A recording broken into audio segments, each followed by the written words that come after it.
నమస్తే ఫ్రెండ్స్, నేను మీ Sravani Harsha. Welcome back to our channel. ఇవాళ మన కథ ఔరా. రచించిన వారు వలివేటి నాగచంద్రావతి గారు. కథని చివరి వరకు వినండి. నచ్చితే లైక్ చేయండి. ఈ కథ పైన మీ విలువైన స్పందనని కామెంట్ రూపంలో మాకు తెలియజేయండి. కొత్తవారు ఎవరైనా చూస్తున్నట్లయితే మన ఛానల్ని సబ్స్క్రైబ్ చేసుకోండి. అగ్నికీలలు నాలుకలు చాచి ఆకాశాన్నే దహించి వేయాలన్నట్టు పైకి ఎగిసి పడుతున్నాయి. అరుపులు, ఆర్తనాదాలు వాటికి మించి మిన్నంటుతున్నాయి. కళ్ళు అరమూసి హెడ్ ఫోన్ సాయంతో ఐప్యాడ్లో ఘంటసాల గారి భగవద్గీత శ్లోకాలని పరవశంగా ఆస్వాదిస్తున్న సుభద్రమ్మ చెవికి అపస్వరాలతో పెళపెళ శబ్దాలు ఆరునక్క రాగాలుగా సన్నగా వినిపించి హెడ్ ఫోన్ పక్కకి పెట్టి బాల్కనీలోకి వచ్చింది. తన కమ్యూనిటీకి ఆనుకుని ఉన్న రోడ్డుకి అవతల పక్క వరుసగా వేసున్న గుడిసెలు తగలబడుతున్నాయి. ఆ ఇళ్లల్లో వాళ్ళు అరుస్తూ పరుగులు తీస్తూ కాలుతున్న ఇళ్లల్లోంచి గిన్నెలు, మంచాలైనా బయటకు తెచ్చుకోవాలని తాపత్రయపడుతున్నారు.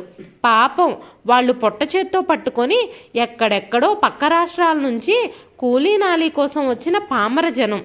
ఈ చుట్టుపక్కల కొత్తగా కడుతున్న అపార్ట్మెంట్లలో కూలి పని చేసుకుంటూ తలదాచుకోవడానికి తాత్కాలికంగా ఏర్పరచుకున్న నివాసాలవి. గంటలో మొత్తం ఆరగించేసి బుగ్గి మిగిల్చాడు అగ్నిహోత్రుడు. ఆ బూడిదలో ఇంకా ఏమైనా మిగిలాయేమోనని వెతుక్కుంటున్న వాళ్ళని చూస్తూ జాలిగా నిట్టూర్చి లోపలికి రాబోయిందల్లా వాళ్ళు మరోసారి గొల్లుమనడం వినిపించి ఆగింది సుభద్రమ్మ. నల్లగా మాడిపోయిన శరీరాన్ని ఓ ఇంట్లోంచి బయటకు మోసుకొస్తున్నారు కొందరు. ఆ శవం తాలూకు 2 పిల్లలు వెంట నడుస్తూ అమ్మా అమ్మా అని హృదయ విదారకంగా ఏడుస్తున్నారు. మనసు వికలమవగా అయ్యో పాపం అనుకుంటూ లోపలికి నడిచింది సుభద్రమ్మ. ఆ మర్నాడు ఆదివారం. ఆ కమ్యూనిటీ ప్రెసిడెంట్ గారి నుంచి అన్ని అపార్ట్మెంట్స్ వాళ్ళకి ఒక మెసేజ్ వచ్చింది. సాయంత్రం 6:30 గంటలకి మీటింగ్ హాల్లో అందరూ సమావేశం అవ్వాలి అని. అలాగే కలిశారు అందరూ. వీళ్లకంటే ముందే వచ్చి ఓ పక్కగా నిలబడున్నారు నిన్నటి రోజున ఇల్లు వాకిళ్ళు పోగొట్టుకున్న బడుగు జీవులు. వీళ్ళంతా మన ఇళ్ల కోసం రాళ్లెత్తిన వాళ్ళు. మన కళ్ళ ముందే నిరాశ్రయులయ్యారు. ఈ విపత్కర సమయంలో వీళ్ల మీద దయ చూపించడం, చెయ్యందించడం మన బాధ్యత. నా సూచనను ఆమోదించి శక్తి మేరకు మీ ఉదార హృదయాన్ని ప్రదర్శించవలసిందిగా అభ్యర్థిస్తున్నాను. ప్రెసిడెంట్ గారు విజ్ఞాపన చేశారు. ఆ కమ్యూనిటీలో ఉన్నవన్నీ లగ్జరీ అపార్ట్మెంట్స్. వీటిల్లో ఉన్న వాళ్ళందరూ చాలా వరకు పెద్ద పెద్ద ఉద్యోగస్తులు, బిజినెస్ చేసేవాళ్ళు. అందుచేత దాతృత్వం కొంత భారీగానే జమైంది. కొంతమంది వాళ్లకు నెలకు సరిపడే బియ్యము, పప్పు, ఉప్పు అందిస్తున్నారు. ఇంకొందరు బట్టలు ఇస్తామని, తమ ఇంట్లో ఉన్న పాత సామాను వంట కోసం ఇవ్వగలమని వాగ్దానాలు చేశారు. త్వరలోనే వాళ్లకు ఇల్లు కట్టించి ఇచ్చే ఏర్పాటు చేస్తామని ప్రెసిడెంట్ గారు హామీ ఇచ్చారు. అంతా బాగానే ఉంది, కానీ ఒక్క సమస్య మిగిలిపోయింది. మరి మరణించిన ఆమె 2 పిల్లల గతేమిటి? ఆ కుర్రాడికి 12 ఏళ్ళు, ఆ పిల్లకి 10 ఏళ్ళు ఉంటాయి. ఆ పిల్లల తల్లి సక్కుబాయి సంపాదించే భర్తని పోగొట్టుకొని పిల్లలిద్దరినీ తీసుకొని పొరుగువారితో కలిసి ఇక్కడికొచ్చింది. ఇక్కడ కడుతున్న అపార్ట్మెంట్ల దగ్గర ఇసుక మోసి, ఇటుకలు మోసి అలా వచ్చే ఆదాయం చాలక కొందరిళ్లల్లో అంట్లు తోమి, బట్టలు ఉతికి పిల్లల్ని పోషించుకుంటోంది. నిన్న అగ్ని ప్రమాదం జరిగిన సమయంలో ఆమె వర్క్ జరుగుతున్న స్థలంలో ఉంది. సంగతి తెలిసి పరిగెత్తుకొచ్చేటప్పటికే మంటలు ఉధృత దశలో ఉన్నాయి. అయినా సరే ప్రాణం ఒప్పక అందరూ వద్దంటున్న ట్రంకు పెట్టెలో ఈ వారం వచ్చిన కూలి డబ్బు ఉంది. పిల్లదాని పట్టీలు, ముక్కు పుడక ఉన్నాయి. అదొక్కటే లాక్కొచ్చేస్తాను అంటూ తగలబడుతున్న గుడిసెలోకి పరిగెత్తి తిరిగి రాలేక లోపలే దహనమైపోయింది. తల్లిని పోగొట్టుకొని బిక్కమొహాలతో దిగాలుగా నించున్న ఆ చిన్నపిల్లల్ని చూస్తుంటే అందరికీ సానుభూతి కలిగింది. వాళ్ళని ఎవరికి అప్పగించాలి? సక్కుబాయితో కలిసొచ్చిన వాళ్ళకి కూడా ఆమె భర్త ఒక్కడే తెలుసు. దగ్గర బంధువులెవరో పిల్లలతో పాటు వాళ్ళు ఎరగరు. పోనీ అంటే ఆ పిల్లల్ని పెంచే స్తోమత వాళ్లకు లేదు. వాళ్ల బ్రతుకులు అంతంత మాత్రమే. మరి ఏం చేద్దామంటారు? ఏ అనాథాశ్రమంలోనో చేర్పించేద్దామంటారా? జవాబు వెతికే భారం అందరికీ పంచుతూ ప్రశ్నించారు ప్రెసిడెంట్ గారు. పిల్లలు పచ్చగా కనుముక్కు తీరుతో చక్కగా ఉన్నారు. ఆ అనాథ శరణాలయంలో ఎలా చూస్తారో ఏమిటో. పైగా వయసొస్తున్న ఆడపిల్ల. అలాంటి చోట్ల ఎన్నో ఘోరాలు జరిగాయని వింటున్నాం. చూస్తూ చూస్తూ సుభద్రమ్మ పక్క కుర్చీలో కూర్చున్న త్రివేణమ్మ మెల్లగా అంది జాలిగా. ప్రెసిడెంట్ గారివి పాము చెవులు. అవును, మీరన్నది నిజం. నేను అదే ఆలోచిస్తున్నాను. మీరు వేరేగా అనుకోనంటే ఒక్క మాట, మీలో ఎవ్వరూ మీ పిల్లలతో పాటు ఇంకొక బిడ్డను పోషించలేనంత దిగువ స్థాయి ఆర్థిక స్థితిలో ఉన్నారని నేను అనుకోను. కావలసిందల్లా పెద్ద మనసు. మీలో ఏ ఒక్కరు దయ చూపినా ఈ పిల్లలు అదృష్టవంతులవుతారు. ప్రెసిడెంట్ గారి చూపులో అభ్యర్థన. దిగ్గున లేచింది సుభద్రమ్మ. నా పిల్లలు పెద్దవాళ్ళై ఎక్కడెక్కడో ఉన్నారు. ఒంటరి దాన్ని. బంధువుల పిల్లల్ని ఎవరినైనా చేరదీయాలని ఎన్నాళ్ల నుంచో ప్రయత్నం చేస్తున్నాను. చుట్టాల్లోనే కావాలనే ఉంది. ఈ పాప నాకు నచ్చింది. తనని నేను దత్తత తీసుకుంటాను అంది.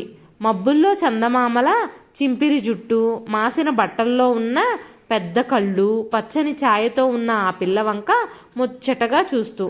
ప్రశంసగా చూశారు సుభద్రమ్మ వంక ప్రెసిడెంట్ గారు. కరతాళ ధ్వనులు చేశారు అందరూ. దత్తత లాంటి మాటలొద్దు గాని ఆ కుర్రవాడు తన కాళ్ల మీద నిలబడేదాకా నేను మా ఇంట్లో ఉంచుకుని పోషించగలను. సుభద్రమ్మ చూపిన స్ఫూర్తితో, భార్య రేవతి ప్రోత్సాహంతో ఓ స్మాల్ స్కేల్ ఇండస్ట్రీ నడుపుతున్న భవానీ శంకరం గారు ముందుకొచ్చి అన్నారు. హాల్లో తిరిగి చప్పట్లు మారుమోగాయి. ఆ రోజే మీరాని తన ఇంటికి తెచ్చేసుకుంది సుభద్రమ్మ. మర్నాడు రెడీమేడ్ షాపులో 1/2 డజను గౌన్లు తీసుకుంది. బ్యూటీ పార్లర్లో జుట్టుని చక్కగా బాబ్ చేయించింది. మెడలో సన్నటి గొలుసు వేసింది. దగ్గరగా ఉన్న ఒక ప్రైవేట్ స్కూల్లో అడ్మిషన్ కోసం అప్లికేషన్ తెప్పించింది. మట్టి దిబ్బ మీద కాసింత ఎరువు వెదజల్లి పూల మొక్కలు నాటితే ఉద్యానవనంగా మారినట్టు, గుర్తుపట్టలేనంతగా మారిన మీరాను అద్భుతం అన్నట్టు చూస్తున్నారు అందరూ. అచ్చం తల్లి కూతుళ్ళలాగా సోఫాలో పక్కపక్కనే కూర్చొని టీవీ చూస్తారమ్మా. ఏసీ గదిలో ఆ అమ్మ మంచం పక్కనే మీరాకి ఇంకో మంచం వేయించారు కూడా. వాచ్మెన్ గారి భార్య గౌరీ సర్వెంట్ మెయిడ్గా తను పనిచేసే అందరిళ్లల్లోనూ ఈ వార్తలు కళ్ళు పెద్దవి చేసి మరీ ప్రచారం చేసింది. ఆ కమ్యూనిటీలో 4 ఆడవాళ్లు కలిసినా, 4 మగవాళ్లు కలిసినా అదే చర్చనీయాంశం అయింది. ఒక అనాథపై అంతటి ఆదరాభిమానాలు కురిపిస్తున్న సుభద్రమ్మను మెచ్చుకుంటున్నారు. అంతటితో ఊరుకోక రేవతి, భవానీ శంకరం గార్లతో పోల్చి చూస్తూ పెదవి విరుస్తున్నారు. ఎందుకంటే వాళ్ళు ఆ పిల్లవాడు జగదీష్కి కాస్త ఖాళీ ఉన్న తమ స్టోర్ రూమ్లో వసతిచ్చారు. వీడి వయసు వాడే ఉన్నాడు వాళ్లకు పిల్లాడు. అతను వేసుకునే బట్టల్లో పాతవి కొన్ని జగదీష్కిచ్చారు వేసుకోమని. టైం ప్రకారం వంట మనిషి టిఫిను, భోజనము ప్లేట్లో పెట్టి ఇస్తే ఓ సైడును ఉన్న వరండాలో కూర్చొని తింటున్నాడు. ఈ బేరీజు వేయటాలు, విమర్శలు గుప్పించడాలు ఆ నోటా ప్రయాణించి భవానీ శంకరం గారి దాకా వచ్చాయి. ఆయన నిష్కర్షగా చెప్పాడు. నేను ముందే చెప్పాను, దత్తత తీసుకునేంతట హృదయ వైశాల్యం నాకు లేదని. ఆ పిల్లాడు తన పొట్ట తాను నింపుకోగలిగే వరకు నేను అతని బాగోగులు చూసుకుంటాను అంతే. ఎవరైనా ఇంతకంటే గొప్పగా చూసుకుంటామంటే వాళ్ళు నిరభ్యంతరంగా వాణ్ణి తీసుకెళ్ళొచ్చును అని గప్చుప్ అయిపోయారందరూ. ఆ తర్వాత కిక్కురు మనలేదెవ్వరూ. 3 నెలలు గడిచాయి. స్కూల్ ఓపెన్ అయ్యాయి. జగదీష్ దగ్గరలో ఉన్న గవర్నమెంట్ స్కూల్లో 7th క్లాస్లో జాయిన్ అయ్యాడు. ఇక మీరాకి సుభద్రమ్మ గారు అప్లై చేసిన కాన్వెంట్లో సీట్ వచ్చింది. కానీ దగ్గరలో కాదు, చాలా దూరంలో, ఆ స్కూల్కి సంబంధించిన ఇంకో బ్రాంచీలో. ఇరుకున పడిపోయారు సుభద్రమ్మ గారు. మెయిన్ రోడ్డుకి పెడగా ఉన్న ఈ కమ్యూనిటీకి స్కూల్ బస్సు రాదట. మరేం చేయడం? యోచన చేసి చేసి ఓ నిర్ణయానికి వచ్చింది సుభద్రమ్మ. ఆ వారం మహిళా మండలిలో అందరినీ కలుసుకుని చెప్పారు సుభద్రమ్మ. ఈ కమ్యూనిటీలో నాకు చాలా సౌకర్యంగా ఉంది. మీ అందరి స్నేహానికి దూరం అవ్వడం కూడా నాకు ఇష్టంగా లేదు. కానీ మీరాకి స్కూల్ చాలా దూరం అయిపోయింది. చూస్తూ చూస్తూ ఏ ఆటో వాడినో నమ్మి రోజు ఆడపిల్లని అంత దూరం ఎలా పంపను? అందుకే ఇల్లు మారదాం అనుకుంటున్నాను. స్కూల్కి దగ్గరగా అయితే మధ్యాహ్నం భోజనానికి ఇంటికొచ్చేయగలదు మీరా. సుభద్రమ్మ గారు విచారంగా చెప్తుంటే అందరికీ కూడా బాధ అనిపించింది. ఆవిడంటే అందరికీ మంచి అభిప్రాయమే ఉంది.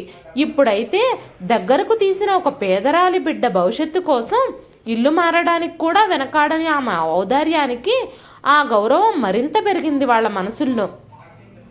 వెళ్లే ముందు జగదీష్ని పిలిచి చిన్న మొబైల్ అతని చేతిలో పెట్టారు సుభద్రమ్మ. నా నెంబర్ దీనిలో ఫీడ్ చేశాను, ఎప్పుడు కావాలంటే అప్పుడు మీ చెల్లితో ఫోన్లో మాట్లాడొచ్చు, నువ్వు చూడాలనుకున్నప్పుడు చెప్పు, ఎలా రావాలో రూట్ చెప్తాను అన్నారు. తలూపుతూ నమస్కారం చేశాడు జగదీష్. ఆవిడ చెప్పినట్టే ఏ నెంబర్ సిటీ బస్ ఎక్కాలో తెలుసుకొని నెలకోసారి చెల్లెల్ని చూసొచ్చేవాడు జగదీష్. 3వ నెలలో చూసొద్దామని వెళ్ళినప్పుడు సుభద్రమ్మ గారు లేరు, ఇంటికి తాళం వేసుంది. ఏ మార్కెట్కో వెళ్ళుంటారని కాసేపు ఎదురు చూసి వచ్చేశాడు. మళ్ళీ వారం తిరిగి వెళ్ళాడు. ఊహూ, తాళం అలాగే వేసుంది. పక్కింటి వాళ్ళని వాకప్ చేశాడు. ఏమోనయ్యా, కొత్తగా వచ్చారు కదా, అంతగా పరిచయం లేదు. వాళ్ళమ్మాయి ఇంటికి వెళ్తున్నామని పని మనిషితో చెబుతుంటే విన్నట్టు గుర్తు అన్నారు పట్టి పట్టనట్టు. ఇది సిటీ, పొరుగువారి సంగతి పట్టించుకునే తీరుబాటు ఆసక్తి ఎవ్వరికీ ఉండదు. ఎన్నిసార్లు ఫోన్ చేసినా సుభద్రమ్మ గారు ఎత్తడం లేదు. దిగాలు పడిపోయాడు జగదీష్. రోజు మెతుకు మిగల్చని వాడల్లా ఆ రోజు కంచంలో పెట్టిన అన్నమంతా అలా వదిలేయడం చూసి ఇదేమిట్రా అంది ఆశ్చర్యంగా భవానీ శంకరం గారి భార్య రేవతి. బావురుమన్నాడు వాడు. ఆ రోదన విని ఆదరాబాదరాగా భవానీ శంకరం గారు కూడా వచ్చారక్కడికి. లాలించినట్టు అడిగి సంగతేమిటో తెలుసుకున్నారు. ఓస్ పిచ్చివాడా, దానికెందుకు ఏడుపు? సుభద్రమ్మ గారి కూతురికి ఏం అవసరం వచ్చిందో, అర్జెంటుగా వెళ్లాల్సి వచ్చుంటారు. నువ్వెన్నిసార్లు ఫోన్ చేసినా ఎత్తలేదంటే అక్కడ పరిస్థితి ఏమిటో? నీకు ఫోన్ చేసే వెసులుబాటు చిక్కిందో లేదో? ఏదో కారణం లేందే సుభద్రమ్మ గారలా నిర్లక్ష్యం చేసే మనిషి కాదు. చూస్తుండు, ఇవాళో రేపో సారీ నాయనా అంటూ ఫోన్ చేస్తారు చూడు అని ధైర్యం చెప్పారు. రేపు కాదు మాపు కాదు, వారం రోజులైనా ఫోన్ కాల్ రాలేదు. భవానీ శంకరం గారు జగదీష్ని వెంట పెట్టుకొని సుభద్రమ్మ గారు మీరాని చేర్పించినట్టు చెప్పిన స్కూల్కు వెళ్లారు. ఆ స్కూల్ ప్రిన్సిపల్ చెప్పిన సమాచారం విని నిర్ఘాంతపోయారు. నెల క్రితమే సుభద్రమ్మ గారు వచ్చి టీసీ తీసుకెళ్లారట. జగదీష్ మొహంలో రక్తం చుక్కలేదు. ఊరుకుంటే అక్కడే ఏడ్చేసేలా ఉన్నాడని అతని భుజం మీద చెయ్యేశారు భవానీ శంకరం గారు. కంగారు పడకు, ఏం చెయ్యాలో ఆలోచిద్దాంలే అన్నారు అనునయంగా. నిజంగానే ఈ విషయంలో ముందడుగు వేయడం ఎలా అని ఆలోచిస్తూనే ఉన్నారు భవానీ శంకరం గారు. నీళ్లు పోయడం ఆపేసిన మొక్కల వడిలిపోతున్న జగదీష్ మొహం చూసినప్పుడల్లా తెలియకుండానే జాలితో చలించిపోయేవాళ్ళు ఇంటిల్లిపాది. సుభద్రమ్మ గారి నుంచి ఫోన్ వచ్చింది జగదీష్కి. అది ఫోన్ కాల్ కాదు, వీణులకు సోకిన వీణానాదం. సారీ జగదీష్, మా అమ్మాయి సుధకి యాక్సిడెంట్ అయ్యిందంటే అర్జెంటుగా ముంబై వచ్చేసాం. అది గాయాల నుంచి కోలుకొని మనుషుల్లో పడేదాకా నీకు ఫోన్ చేసి సంగతి తెలియజేయాలని కూడా తోచలేదంటే నమ్ము. ఈ కష్టంలోనే ఒక సంతోషం కలిగించే వార్త. మా అమ్మాయి ప్రెగ్నెంట్. నేనిక ఇప్పట్లో అక్కడికి వచ్చే అవకాశం లేదు. సరే, నువ్వు బాగున్నావు కదా, అందరూ కులాసానే ఉన్నారు కదా, మరి ఉంటాను. ఆవిడ మాటలాపిన క్షణంలోనే మీరిక్కడికి వచ్చారని ప్రిన్సిపల్ గారు చెప్పారమ్మా అన్నాడు ఆత్రంగా జగదీష్. ఇక్కడికి వచ్చి నాకు చెప్పలేదు మీరు అని బాహాటంగా నిష్ఠూరం వేయలేక. మరే వచ్చాను, ఒక్క పూటలో అక్కడ పనులన్నీ ముగించుకొని వెళ్ళిపోయాను. అప్పుడే మీరా స్కూల్ నుంచి టీసీ తీసుకొచ్చేశాను. నా మూలాన దాని భవిష్యత్తు పాడవకూడదు కదా. ప్రస్తుతం ఇక్కడ సీటు కోసం ప్రయత్నిస్తున్నారు మా అల్లుడు. నువ్వు మీరా గురించి ఏమీ బెంగపడకు, దాని భారం నాది. ఈసారి మీరా చేతే మాట్లాడిస్తాను, సరేనా అంది లైన్ కట్ చేస్తూ. చెప్పినట్టుగానే నెల తర్వాత మీరాతో మాట్లాడించింది సుభద్రమ్మ. నేను బాగానే ఉన్నానన్నా, ఆంటీ నన్ను బాగా చూసుకుంటున్నారు, నువ్వేం కంగారు పడకు ముక్తసరిగా చెప్పి పెట్టేసింది మీరా.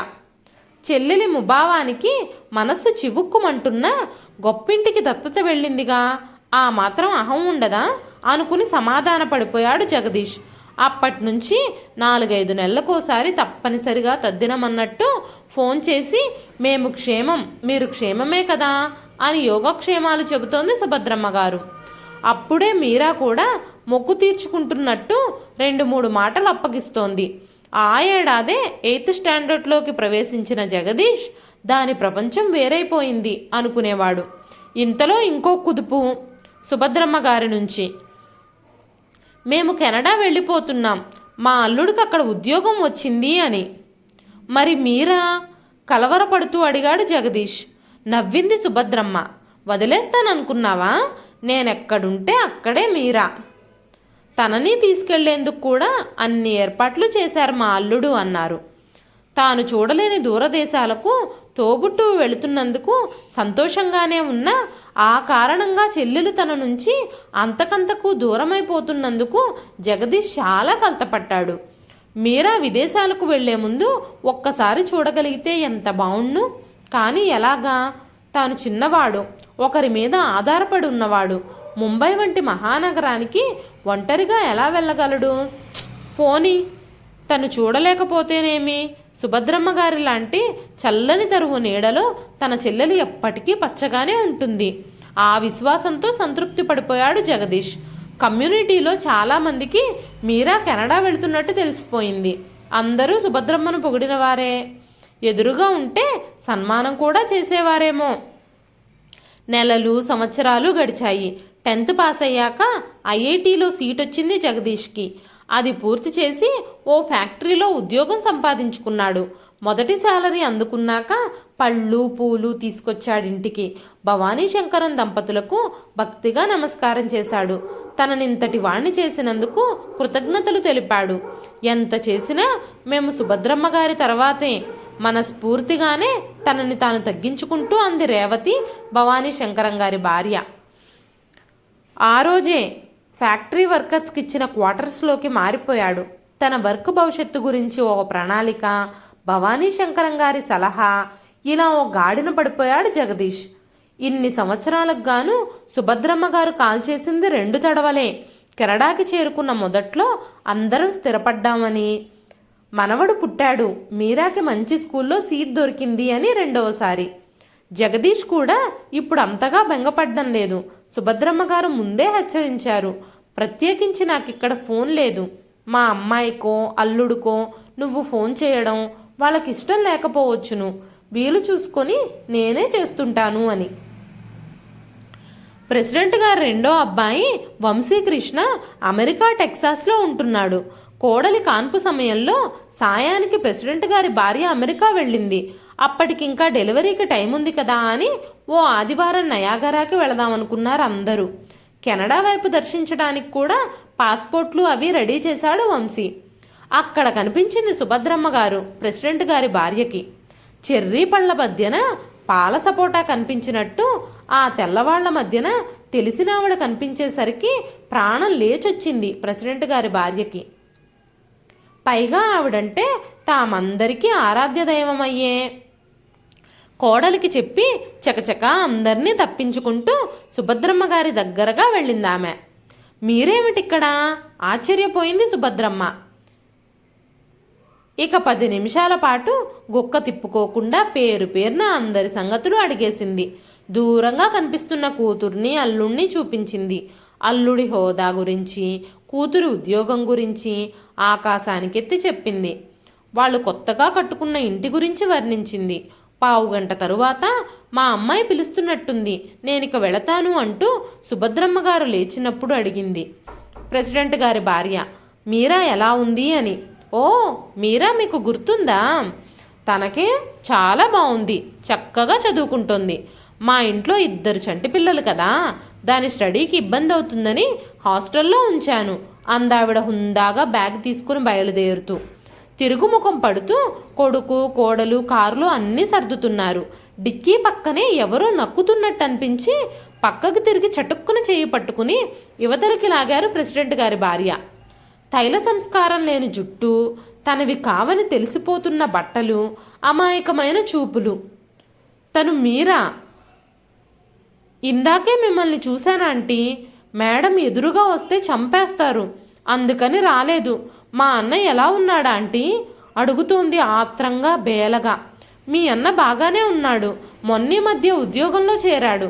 ఏం చేస్తున్నావు నువ్విక్కడ? గొంతు తడారిపోతుండగా అడిగింది. మేడం ఇంట్లో వంట చేస్తాను, మిగతా పనులు చేస్తాను, వాళ్ళ పిల్లల్ని చూసుకుంటాను. అక్కడ అపార్ట్మెంట్లో ఉన్నప్పుడు 3 నెలలు బాగానే చూశారు. తర్వాత వాళ్ళ కూతురింటికి తీసుకొచ్చి జీతం లేని పని మనిషిగా మార్చేశారు. మా అన్నతో కూడా ఫోన్లో మాట్లాడనివ్వడం లేదు.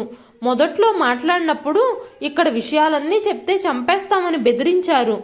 మీతో మాట్లాడడం చూస్తే ఇంక నా పని అంతే, నేను వెళ్తాను ఆంటీ అంటూ కన్నీళ్లతో అక్కడి నుండి కదిలింది. ఔరా, కరుణామయిగా తమ హృదయాలలో ఏర్పరిచిన ఉన్నత పీఠం కూకటి వేళ్లతో పెగిలించబడుతుంటే నిశ్చేష్టురాలై నిలబడిపోయిందామె. ఇదండి ఈరోజు కథ. ఈ కథ నచ్చితే ఒక లైక్ చేయండి. ఈ కథ పైన మీ విలువైన స్పందనని కామెంట్ రూపంలో మాకు తెలియజేయండి. మరెన్నో ఇలాంటి ఇంట్రెస్టింగ్ కథల కోసం మన ఛానల్ని సబ్స్క్రైబ్ చేసుకోండి. మరొక మంచి కథతో మళ్ళీ కలుస్తానండి. అంతవరకు సెలవు.